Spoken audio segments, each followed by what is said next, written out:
La paix de Dieu soit chez vous, soyez bénis dans le nom de Jésus de Nazareth.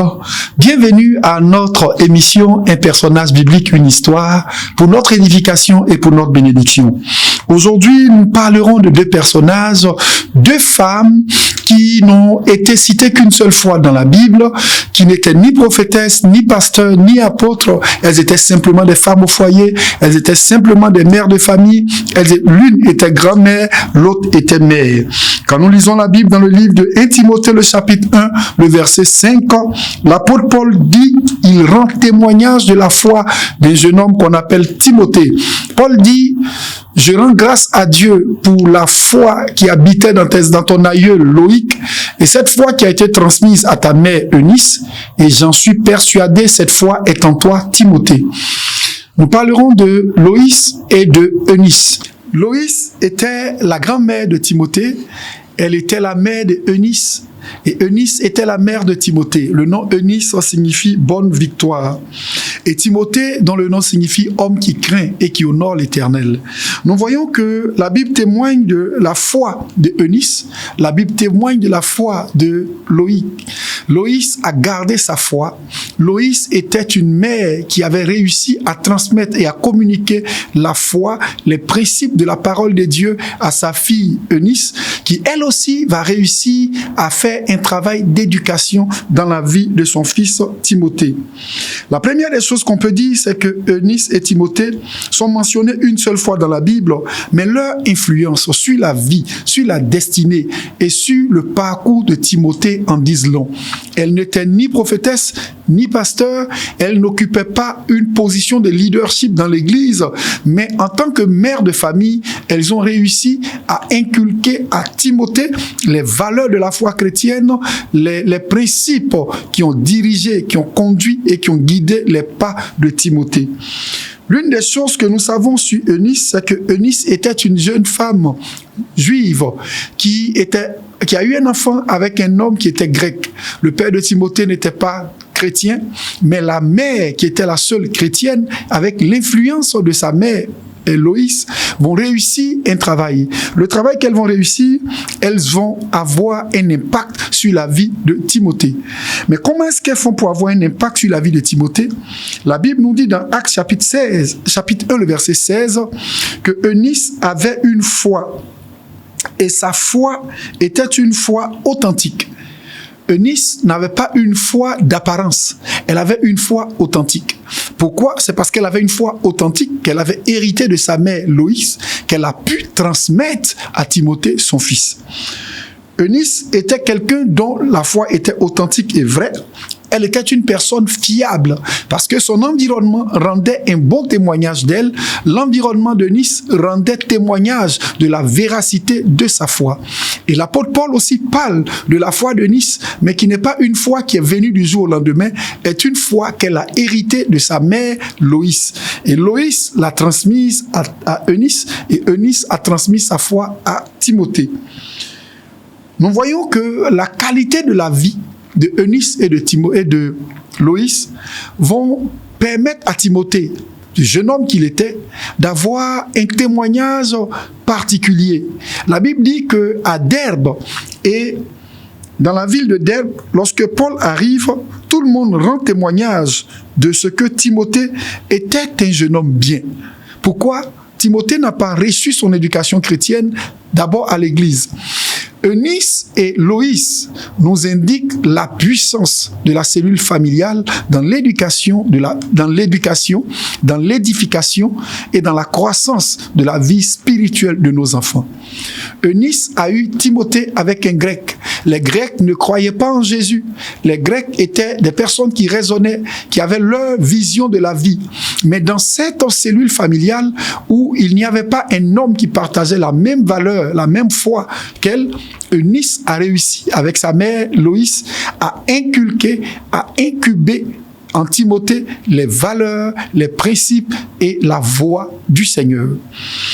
Eunice et Loïs ont su placer comme fondation la foi dans l'éducation de Timothée. Chers parents, Eunice et Loïs nous montrent la responsabilité que tout parent a de placer dans l'éducation de son enfant, en tant qu'enfant de Dieu, en tant que chrétien né de nouveau, notre responsabilité est d'établir la foi chrétienne comme base, comme fondation de l'éducation de nos enfants. La Bible ne dit-elle pas que instruire l'enfant selon la voie qu'il va suivre, et quand il va grandir, il ne s'en détournera pas. La mère de Eunice, Loïs, a su placer les bornes de valeur de la foi dans la vie d'Eunice, et elle a su transmettre cette valeur-là, cette borne de valeur de foi et de principe de la foi chrétienne. Elles ont su placer cette foi-là en Timothée. Et vous voyez dans le livre de Actes chapitre 16, le verset 1, lorsque Paul rencontre Timothée, Timothée était dans sa jeunesse, dans son adolescence, mais Paul rencontre un jeune homme qui est déjà établi dans les voies de Dieu, un jeune homme qui est déjà établi dans les choses de Dieu, mais ces choses de Dieu, l'amour de Dieu, l'amour des choses de Dieu, cet amour-là ne vient pas directement du ministère de Paul. Cet amour vient de l'héritage spirituel que Eunice et sa mère Loïc ont su traduire et transmettre à Timothée. Cela nous montre la puissance de la cellule familiale dans l'éducation, en bâtissant la voie et la foi et la vie de nos enfants. Ce que Eunice et Loïc nous donnent comme enseignement, c'est que nous devons bâtir et élever des champions dans la foi pour faire face aux mœurs légères de nos jours. À Lys et à Derbe, il y avait une dépravation sans précédent. Mais nous voyons le jeune homme Timothée au milieu de ces personnes à Lys et à Derbe.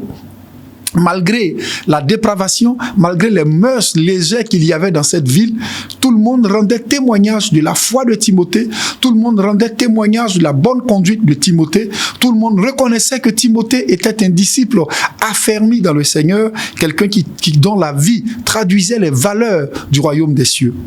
Bien-aimés frères et sœurs, chers parents, nous n'avons pas besoin d'avoir une position de leadership dans l'Église pour pouvoir influencer l'éducation de nos enfants. Chaque enfant que Dieu nous donne, Dieu nous le donne, c'est un don. Et notre responsabilité, c'est de les façonner à l'image et à l'image de Christ. La cellule familiale devient pour nous un laboratoire de fabrique de disciples à la gloire de Dieu. Comme Eunice et sa mère Loïs ont réussi à faire de Timothée un disciple affermi.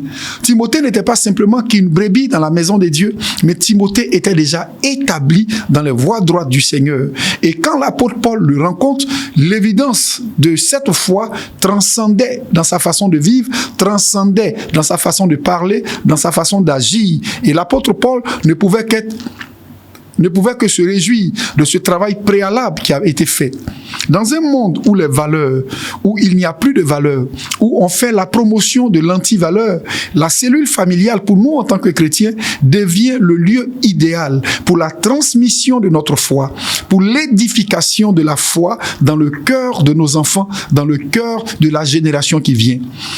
La deuxième chose que je voudrais dire par rapport à la transmission de la foi, c'est que Dieu est éternel. Mais nous, en tant qu'hommes, en tant que parents, notre pèlerinage sur la terre ne durera pas tout le temps. La Bible ne dit-elle pas dans le psaume 90 où Moïse dit « Enseigne-nous à connaître tes voies ». Et Moïse va encore plus loin pour dire « Le nombre de nos années s'élève à 70 ans et pour les plus robustes vont jusqu'à 80 ans ». Donc nous sommes en alliance avec un Dieu qui est éternel. Et nous, quel que soit le nombre d'années que nous ferons sur la terre, nous ne sommes que vapeur et nous partirons. Et Dieu veut que nous laissons en héritage à la terre des hommes et des femmes qui continuent d'invoquer Dieu. Et raison pour laquelle nous avons la responsabilité de faire connaître notre Dieu à notre maison, de faire connaître notre Dieu à nos enfants. À l'image d'Abraham, qui a connu Dieu, qui a rencontré Dieu et qui a laissé en héritage à son fils Isaac, le Dieu de son alliance. Isaac a su transmettre l'héritage de la connaissance, de la crainte de son Dieu à Jacob, qui a su le transmettre aux 12 tribus d'Israël et qui l'a transmise à toute la nation d'Israël jusqu'au jour d'aujourd'hui. Dieu veut qu'il y ait toujours des gens qui l'invoquent sur la terre. Dieu veut toujours être en alliance avec ceux qui le connaissent et il veut que cette alliance-là, nous la laissons en héritage à nos enfants, à nos petits-enfants.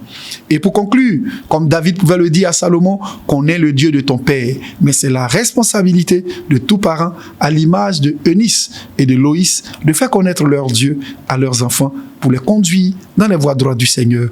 Prie avec moi pour que le Seigneur te donne d'avoir une foi vraie et authentique que tu pourras laisser en héritage en faisant connaître ton Dieu à tes enfants et à tes petits-enfants. Shalom chez vous et que Dieu vous bénisse.